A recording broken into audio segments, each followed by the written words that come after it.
According to Mrs. Higginbottom, home economics teacher at Bonaventure Park High School, there were certain skills that the average girl needed to master in order to secure for herself a good husband, live in a nice home, raise clean-cut children, and serve her country. Those skills included, in no particular order: 1. Keeping a spick-and-span house. 2. The wherewithal to put supper on the table at the exact time her husband wanted it. 3. The coordination to wear pumps while chasing toddlers, and the grace to maintain her perfectly set hair while scrubbing the tub, etc., etc.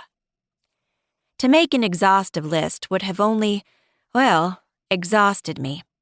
Suffice to say, she believed that the AllAmerican girl was at her best when living a life of married domesticity.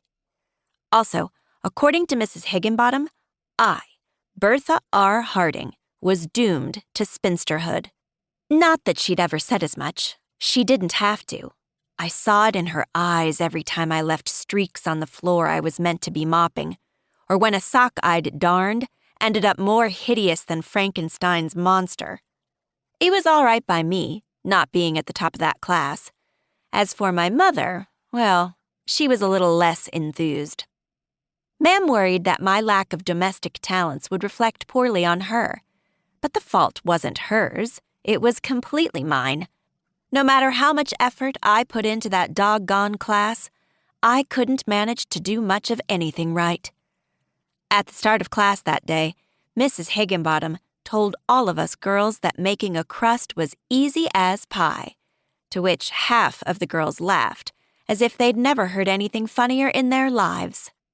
I, however, had been dubious, remembering my many past failures with all things doughy. I knew I'd been right to doubt when Mrs. Higginbottom said, "Young housemakers, study the recipe on the board, commit it to memory," and then, only minutes later, erased all the instructions. I had not, it turned out, committed it to memory, as was evidenced by the glob of goo that oozed at the edges on the counter in front of me. All around me, the other girls worked happily at rolling their crusts and dusting flour and being utterly and completely girlish. Then there was me, sweating like a hog and unable to wipe my brow because every inch of my hands was covered in tacky, lumpy, unappetizing pie dough.